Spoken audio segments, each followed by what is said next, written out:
Welcome to the session Qualities of a Good Advertisement Copy. Advertisement copy is nothing but the textual forms used in the advertisement or the contents or the texts or the words used in the advertisement. So, till the last class or till the last session, we have learned the meaning of the advertisement copy and the different kinds of advertisement copies. Here we are going to learn the qualities of a good advertisement copy. ಒಂದು advertisement copy ಹೇಗೆ ಇದ್ದರೆ ಅದು ಉತ್ತಮವಾಗಿರ್ತದೆ ಅಥವಾ ಅದರ quality ಚೆನ್ನಾಗಿರ್ತದೆ ಅನ್ನೋಂಥದ್ದನ್ನು ನಾವಿಲ್ಲಿ ಅರ್ಥ ಮಾಡ್ಕೊಳ್ತಾ ಹೋಗ್ತೇವೆ. The first one is it must be a simple and easy to understand. ಈಗ ಅಡ್ವರ್ಟೈಸ್ಮೆಂಟ್ ಕಾಪಿ ಡ್ರಾಫ್ಟ್ ಮಾಡುವಾಗ ಅದಕ್ಕೆ ಯೂಸ್ ಮಾಡುವಂತಹ ಟೆಕ್ಸ್ಟ್ಗಳು ಅಥವಾ ವರ್ಡ್ಸ್ಗಳು it should be short, simple and understandable words and sentences. ಈಗ sentences it should be very clear and easy to understand to the non-intelligent and intelligent persons both. ಈಗ ಅದನ್ನು ಅಡ್ವರ್ಟೈಸ್ಮೆಂಟನ್ನು intelligent ಇದ್ದವರು ಅಥವಾ intelligent ಇಲ್ಲದವರು ಕೂಡ ನೋಡ್ಬೋದು. ಈ ಎರಡೂ ಪಾರ್ಟಿಗಳಿಗೂ ಅಥವಾ ಎಲ್ಲರಿಗೂ ಅದು ಸುಲಭ ಆಗೋ ರೀತಿಯಲ್ಲಿ ಅಥವಾ ಈಸಿ ಟು ಅಂಡರ್ಸ್ಟ್ಯಾಂಡ್ ಆಗೋ ರೀತಿಯಲ್ಲಿ ಅದನ್ನು ಡ್ರಾಫ್ಟ್ ಮಾಡಬೇಕಾಗ್ತದೆ. ಅದರಲ್ಲಿ ಬಳಕೆ ಮಾಡುವಂಥ ವರ್ಡ್ಸ್ಗಳಿರ್ಬೋದು ಅಥವಾ ಟೆಕ್ಸ್ಟ್ಗಳಿರ್ಬೋದು ಅಥವಾ ಸೆಂಟೆನ್ಸಸ್ಗಳೆಲ್ಲ ಇರ್ಬೋದು, ಅದೆಲ್ಲ ತುಂಬ ಸರಳ ಮತ್ತು ಸರಳವಾದ ರೀತಿಯಲ್ಲಿ ಅರ್ಥ ಆಗೋ ರೀತಿಯಲ್ಲಿ ಇರಬೇಕಾಗ್ತದೆ. ರೀಡರ್ ಆ ಅಡ್ವರ್ಟೈಸ್ಮೆಂಟನ್ನು ನೋಡುವ ರೀತಿಯಲ್ಲಿ ಇರಬೇಕು ಮತ್ತು ಒಂದು ಸಲ ನೋಡಿದ ಕೂಡಲೇ ಅವರ ಅಟೆನ್ಷನನ್ನು ಅಲ್ಲಿ ಅಟ್ರ್ಯಾಕ್ಟ್ ಮಾಡುವ ರೀತಿಯಲ್ಲಿ ಜಾಹೀರಾತು ಅಥವಾ ಅಡ್ವರ್ಟೈಸ್ಮೆಂಟನ್ನು ಡ್ರಾಫ್ಟ್ ಮಾಡಬೇಕಾಗ್ತದೆ. ಅಂದರೆ ಅದು ಎಷ್ಟು ಸಿಂಪಲ್ ಆಗಿರ್ತದೆ, ಅದರಲ್ಲಿ ಬಳಕೆ ಮಾಡಿರುವಂಥ ಟೆಕ್ಸ್ಟ್ಗಳಿರ್ಬೋದು ಅಥವಾ ಇಮೇಜಸ್ ಇರ್ಬೋದು, ತುಂಬ ಸಿಂಪಲ್ ಆಗಿರಬೇಕು. ಯಾವಾಗ ಸಿಂಪಲ್ ಆಗಿರ್ತದೆ ಹೆಚ್ಚಿನ ಅಟ್ರ್ಯಾಕ್ಷನನ್ನು ಅದು ತಗೊಳ್ತದೆ. ಸೊ ನಾವು ಈಗ ಸಾಮಾನ್ಯವಾಗಿ ಕೆಲವು ಜಾಹೀರಾತುಗಳನ್ನು ನೋಡಿರ್ತೇವೆ ಅಥವಾ ಅಡ್ವರ್ಟೈಸ್ಮೆಂಟ್ಗಳನ್ನು ನಾವು ಲೋಕಲ್ ನ್ಯೂಸ್ ಪೇಪರ್ ಅಥವಾ ನ್ಯಾಷನಲ್ ಲೆವೆಲ್ನ ನ್ಯೂಸ್ ಪೇಪರ್ಗಳಲ್ಲಿ ಗಮನಿಸಿರ್ತೇವೆ. ಸೊ ನ್ಯಾಷನಲ್ ಲೆವೆಲ್ನ ಬ್ರ್ಯಾಂಡ್ಗಳು ಅಥವಾ ಇಂಟರ್ನ್ಯಾಷನಲ್ ಬ್ರ್ಯಾಂಡ್ಗಳ ಅಡ್ವರ್ಟೈಸ್ಮೆಂಟ್ಗಳ ಕಾಪಿ ಹೇಗಿರ್ತದೆ, ಅಲ್ಲಿ ಕೆಲವೇ ಟೆಕ್ಸ್ಟ್ಗಳು ಅಥವಾ ಕೆಲವು ಇಮೇಜ್ಗಳನ್ನು ಮಾತ್ರ ಅಲ್ಲಿ ಪ್ರಕಟಿಸಲಾಗ್ತದೆ. ಅದೇ ನಾವು ಲೋಕಲ್ನ ಅಡ್ವರ್ಟೈಸ್ಮೆಂಟ್ಗಳನ್ನು ಗಮನಿಸಿದಾಗ ಆ ಚಿತ್ರದ ಮೇಲೆ ಅಥವಾ ಒಂದು ಅಡ್ವರ್ಟೈಸ್ನ ಮೇಲೆ ಬೇಕಾದಷ್ಟು ವರ್ಡಿಂಗ್ಸ್ಗಳನ್ನು ಅಥವಾ ಎಷ್ಟು ಫಿಲ್ ಮಾಡಲಿಕ್ಕಾಗ್ತದೋ ಅಷ್ಟು ವರ್ಡಿಂಗ್ಸ್ಗಳನ್ನು ಅಲ್ಲಿ ಬರೆಯಲಾಗ್ತದೆ. ಆಗ ನಾವು ಅದರ ಕ್ವಾಲಿಟಿಯನ್ನು ಅಲ್ಲಿ ಗಮನಿಸ್ಬೋದು. ಇಂಟರ್ನ್ಯಾಷನಲ್ ಬ್ರ್ಯಾಂಡಿನ ಪ್ರಾಡಕ್ಟ್ ಅಥವಾ ನ್ಯಾಷನಲ್ ಲೆವೆಲ್ನ ಪ್ರಾಡಕ್ಟ್ನ ಅದು ಅಡ್ವರ್ಟೈಸ್ಮೆಂಟ್ ಹೇಗಿರ್ತದೆ, ವೆರಿ ಸಿಂಪಲ್. ಯಾಕೆ ಅದನ್ನು ಸ್ಟಡಿ ಮಾಡಿರ್ತಾರೆ, ಯಾಕೋ ಸಿಂಪಲ್ ಆಗಿರ್ತದೆ, ಹಾಗೆ ಅಟ್ರ್ಯಾಕ್ಷನ್ಸ್ ಜಾಸ್ತಿ ಬರ್ತದೆ.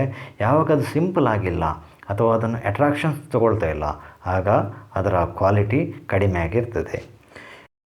The second important quality of a good advertisement copy is it must be informative. ಈಗ ಅಡ್ವರ್ಟೈಸ್ಮೆಂಟ್ ಕಾಪಿಯಲ್ಲಿ ಬಳಸುವಂತಹ ಇನ್ಫಾರ್ಮೇಷನ್ ಏನಾಗಿರಬೇಕು, ಅದು ಇನ್ಫಾರ್ಮೇಟಿವ್ ಅಥವಾ ಒಂದು ಆ ಪ್ರಾಡಕ್ಟ್ನ ಬಗ್ಗೆ ಕಂಪ್ಲೀಟ್ ಇನ್ಫಾರ್ಮೇಷನ್ ಕೊಡೋ ಹಾಗೆ ಇರಬೇಕು. ಪ್ರಾಡಕ್ಟ್ ಇರ್ಬೋದು ಅಥವಾ ಅದರ ಫೀಚರ್ಸ್ ಇರ್ಬೋದು ಅಥವಾ ಕಂಪನಿ ಇರ್ಬೋದು ಅಥವಾ ಅದನ್ನು ಯಾರು ಮ್ಯಾನುಫ್ಯಾಕ್ಚರ್ ಮಾಡ್ತಾ ಇದ್ದಾರೆ ಅವರ ಡೀಟೇಲ್ಸ್ ಇರ್ಬೋದು, ಅದರ ಬಗ್ಗೆ ಕಂಪ್ಲೀಟ್ ಡೀಟೇಲ್ಸ್ ಕೊಡುವ ರೀತಿಯಲ್ಲಿ ಆ ಡ್ರಾಫ್ಟನ್ನು ಮಾಡಬೇಕಾಗ್ತದೆ. So it must give the real fact, ಅದು ರಿಯಲ್ ಫ್ಯಾಕ್ಟನ್ನು ಕೊಡಬೇಕು. And the information must be natural and straight forward, ಅದು ನ್ಯಾಚುರಲ್ ಇನ್ಫಾರ್ಮೇಷನ್ನು ಕೊಡೋ ರೀತಿಯಲ್ಲಿ ಇರಬೇಕು.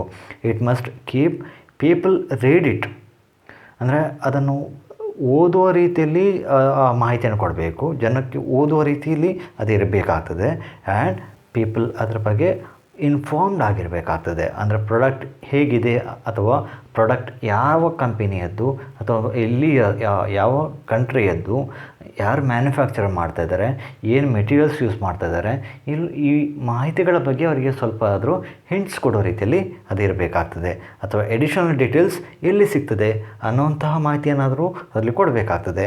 ಅಥವಾ ಕಾಂಟ್ಯಾಕ್ಟ್ ಮಾಡಬೇಕು ಅಂತಿದ್ರೆ ಯಾರನ್ನು ಕಾಂಟ್ಯಾಕ್ಟ್ ಮಾಡಬೇಕು, ಅಥವಾ ಪರ್ಚೇಸ್ ಮಾಡಬೇಕು ಅಂತಿದ್ರೆ ಎಲ್ಲಿ ಪರ್ಚೇಸ್ ಮಾಡ್ಬೋದು, ಆನ್ಲೈನ್ ಪರ್ಚೇಸ್ ಮಾಡ್ಬೋದು ಅಥವಾ ರಿಟೇಲ್ ಶಾಪಲ್ಲಿ ಹೋಗಬೇಕಾ ಅಥವಾ ಶೋರೂಮ್ಗೆ ಹೋಗಬೇಕಾ ಅಥವಾ ಇಂಥ ಪ್ಲೇಸ್ಗೆ ಹೋಗಬೇಕಾ ಅಥವಾ ಹೇಗೆ ಮಾಡಬೇಕು, ಎಲ್ಲ ವಿಷಯಗಳ ಬಗ್ಗೆ ಅಲ್ಲಿ ಮಾಹಿತಿ ಸಿಗುವ ರೀತಿಯಲ್ಲಿ ಇರಬೇಕಾಗ್ತದೆ. ಅಥವಾ ದ ಬ್ರೀಫ್ ಇನ್ಫಾರ್ಮೇಷನ್ ಅಲ್ಲಿ ಸಿಗುವ ರೀತಿಯಲ್ಲಿ ಇರಬೇಕಾಗ್ತದೆ.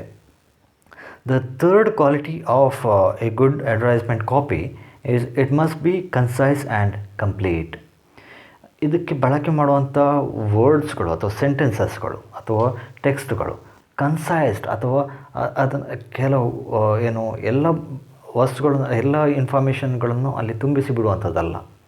C it's true that it should be informative, ಅದು ಇನ್ಫಾರ್ಮೇಟಿವ್ ಆಗಿರಬೇಕು ಹೌದು, ಆದರೆ ಅದಕ್ಕೆ ಎಷ್ಟು ಅಗತ್ಯ ಇದೆ, ಒಂದು ಅಡ್ವರ್ಟೈಸ್ಮೆಂಟಿಗೆ ಎಷ್ಟು ಮಾಹಿತಿಯ ಅಗತ್ಯ ಇದೆ ಅಷ್ಟು ಮಾಹಿತಿಯನ್ನು ಮಾತ್ರ ಅಲ್ಲಿ ಒದಗಿಸುವ ಹಾಗೆ, ಅಥವಾ ಎಷ್ಟು ಕನಿಷ್ಠ ಇನ್ಫಾರ್ಮೇಷನಲ್ಲಿ ಕನಿಷ್ಠ ವರ್ಡಿಂಗ್ಸಲ್ಲಿ ಹೆಚ್ಚಿನ ಇನ್ಫಾರ್ಮೇಷನ್ನು ಕೊಡಲಿಕ್ಕಾಗ್ತದೆ ಅಥವಾ ಹೆಚ್ಚಿನ ಪಿಕ್ಚರೈಸೇಷನ್ನು ಕೊಡಲಿಕ್ಕಾಗ್ತದೆ, ಅದನ್ನು ಅಲ್ಲಿ ಬಳಕೆ ಮಾಡುವಂಥದ್ದು. ಅಂದರೆ the text should be concised and the complete ಇನ್ಫಾರ್ಮೇಷನ್ನು ಅಲ್ಲಿ ತುಂಬಿಸಬೇಕಾಗ್ತದೆ. ಆವಾಗ ಜನರಿಗೆ ಅದರ ಬಗ್ಗೆ ಅರ್ಥ ಮಾಡ್ಕೊಳ್ಳಿಕ್ಕೆ ಆಗ್ತದೆ. ಯಾವ ಪ್ರಾಡಕ್ಟ್ ಇದು, ಏನು ಬೆನಿಫಿಟ್ ಇದೆ, ಇದನ್ನು ತಗೊಂಡ್ರೆ ನನಗೇನು ಲಾಭ ಇದೆ, ನನಗೆ ಏನು ಅದರ ಬೆನಿಫಿಟ್ಸ್ ಏನು, ಫೀಚರ್ಸ್ಗಳೇನು, ಏನು ಮೆರಿಟ್ಸ್ಗಳೇನು, ಇದೆಲ್ಲವನ್ನು ಅರ್ಥ ಮಾಡ್ಕೊಳ್ಳಿಕ್ಕೆ ಆಗ್ತದೆ. ಒಟ್ಟಾರೆಯಾಗಿ ಹೇಳೋದಿದ್ರೆ ಒಬ್ಬ ರೀಡರನ್ನು ಒಬ್ಬ ಕಸ್ಟಮರ್ ಆಗಿ ಕನ್ವರ್ಟ್ ಮಾಡಲಿಕ್ಕೆ ಏನೆಲ್ಲ ಇನ್ಫಾರ್ಮೇಷನ್ಗಳು ಅಗತ್ಯ ಇದೆ ಅದನ್ನೆಲ್ಲ ಈ ಡ್ರಾಫ್ಟಲ್ಲಿ ಒಳಗೊಂಡಿರಬೇಕಾಗ್ತದೆ. ನಾಲ್ಕನೇದಾಗಿ ಇಟ್ ಮಸ್ಟ್ ಬಿ ಎಂಥೂಸಿಯಾಸ್ಟಿಕ್. ಈಗ ಒಂದು ಅಡ್ವರ್ಟೈಸ್ಮೆಂಟ್ ಕಾಪಿ ಅದು ಒಬ್ಬ ಸೇಲ್ಸ್ ಮ್ಯಾನ್ನ ಪ್ಲೇಸನ್ನು ರೀಪ್ಲೇಸ್ ಮಾಡ್ತದೆ, ಅಥವಾ ಒಬ್ಬ ಸೇಲ್ಸ್ ಮ್ಯಾನ್ ಹೇಗೆ ಮಾತಾಡ್ತಾನೆ ಅವನ ಸೇಲ್ಸ್ ಮ್ಯಾನ್ನ ಮಾತುಗಳನ್ನು ಒಂದು ರಿಟರ್ನ್ ಫಾರ್ಮಲ್ಲಿ ಹೇಳ್ತದೆ. Advertisement is nothing but the salesman's talk ಅಂತಲೇ ಹೇಳ್ಬೋದು ಅಥವಾ ಡಿಫೈನ್ ಮಾಡ್ಬೋದು. ಈಗ ಒಂದು ಆಫೀಸ್ಗೆ ಹೋದಾಗ ಅಥವಾ ಒಂದು ಶಾಪಿಗೆ ಹೋದಾಗ ಅಲ್ಲಿ ಸೆಲ್ಲರ್ ಹೇಗೆ ಕನ್ವಿನ್ಸ್ ಮಾಡ್ತಾನೆ ಕಸ್ಟಮರ್ಸನ್ನು, ಅದೇ ವರ್ಡ್ಸ್ಗಳನ್ನು ಅಥವಾ ಅದೇ ರೀತಿಯ ಭಾವನೆಗಳನ್ನು ಈ ಅಡ್ವರ್ಟೈಸ್ಮೆಂಟ್ ಕಾಪಿ ಹೇಳ್ತದೆ. ಅಥವಾ ಅಡ್ವರ್ಟೈಸ್ಮೆಂಟ್ ನೋಡಿದ ಕೂಡಲೇ readers the must turn as the customers of that firm, ಅವ್ರ ಆ ಫರ್ಮ್ನ ಕಸ್ಟಮರ್ಸ್ ಆಗೋ ರೀತಿಯಲ್ಲಿ ಅದು ಅಡ್ವರ್ಟೈಸ್ಮೆಂಟ್ ಇರಬೇಕು. ಅಥವಾ ರೀಡರ್ಸನ್ನು ಕನ್ವರ್ಟ್ ಮಾಡೋ ರೀತಿಯಲ್ಲಿ ಕಸ್ಟಮರ್ಸ್ ನಮ್ಮ ಫ್ಯೂಚರ್ ಕಸ್ಟಮರ್ಸ್ ಆಗೋ ರೀತಿಯಲ್ಲಿ ಕನ್ವರ್ಟ್ ಮಾಡಿಸ್ಬೇಕು.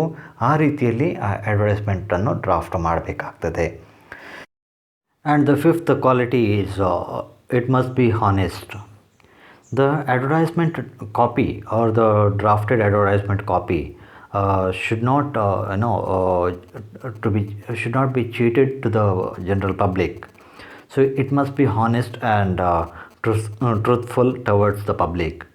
If the copy is untrue, then the confidence and the value of the public may go down.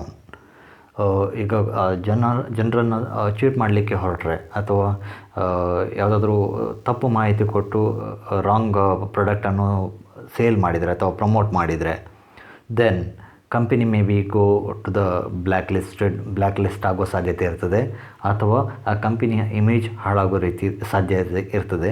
So ಹಾಗಾಗಿ ಜನರನ್ನು ದಾರಿ ತಪ್ಪಿಸೋ ರೀತಿ ಅಡ್ವರ್ಟೈಸ್ಮೆಂಟನ್ನು ಕೊಡಬಾರ್ದು ಅಥವಾ ಮಾಹಿತಿಯನ್ನು ಅಡ್ವರ್ಟೈಸ್ ಮಾಡಬಾರ್ದು ಅಥವಾ ಅಡ್ವರ್ಟೈಸ್ಮೆಂಟ್ ಕಾಪಿಯಲ್ಲಿ ಇರಬಾರ್ದು.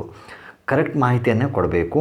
And it is to be honest to the public. ಅದನ್ನು ಯಾರು ಪರ್ಚೇಸ್ ಮಾಡ್ತಾರೆ ಅಥವಾ ಯಾರು ಕಸ್ಟಮರ್ಸ್ ಆಗ್ತಾರೆ ಅವರಿಗೆ ಹಾನೆಸ್ಟ್ ಆಗೋ ರೀತಿಯಲ್ಲಿ ಮಾಹಿತಿ ಇರಬೇಕಾಗ್ತದೆ ಅಥವಾ ಅಡ್ವರ್ಟೈಸ್ಮೆಂಟ್ ಮಾಹಿತಿ ಇರಬೇಕಾಗ್ತದೆ. And the last quality of good advertisement copy is it creates an urge. In sense the advertiser ಅವ್ರ ದ ಅಡ್ವರ್ಟೈಸ್ಮೆಂಟ್ ಕಾಪಿ ಡ್ರಾಫ್ಟ್ ಮಾಡುವಾಗ ಅಡ್ವರ್ಟೈಸರ್ ಏನು ಮಾಡಬೇಕು ಅಂತಂದರೆ ಅದರ ಅನ್ಸೀನ್ ಆರ್ ಅನ್ನೋನ್ ಫೀಚರ್ಸ್ ಏನಿದೆ, ಈಗ ಒಂದು ಪ್ರಾಡಕ್ಟಿಗೆ ಅನ್ಸೀನ್ ಆ್ಯಂಡ್ ಅನ್ನೋನ್ ಫೀಚರ್ಸ್ ಇರೋ ಸಾಧ್ಯತೆ ಇರ್ತದೆ, ಅಂತಹವುಗಳನ್ನು ಅವರು ತೋರಿಸಬೇಕು ಅಥವಾ ಡಿಟೇಲ್ ಮಾಡಬೇಕು. ಇಂಥ ಫೀಚರ್ಸ್ ಈ ಪ್ರಾಡಕ್ಟಲ್ಲಿ ಇದೆ, ಈ ಪ್ರಾಡಕ್ಟನ್ನು ಬಳಸಿದರೆ ನಿಮಗೆ ಇಂಥ ಬೆನಿಫಿಟ್ ಸಿಗ್ತದೆ ಅನ್ನೋಂಥದ್ದನ್ನು ಅವರು ಹೇಳಬೇಕು ಅಥವಾ ಡಿಟೇಲ್ ಮಾಡಬೇಕು. ಅದು ಯಾವ ರೀತಿಯ ಮೈಂಡ್ಸೆಟ್ಗಳನ್ನು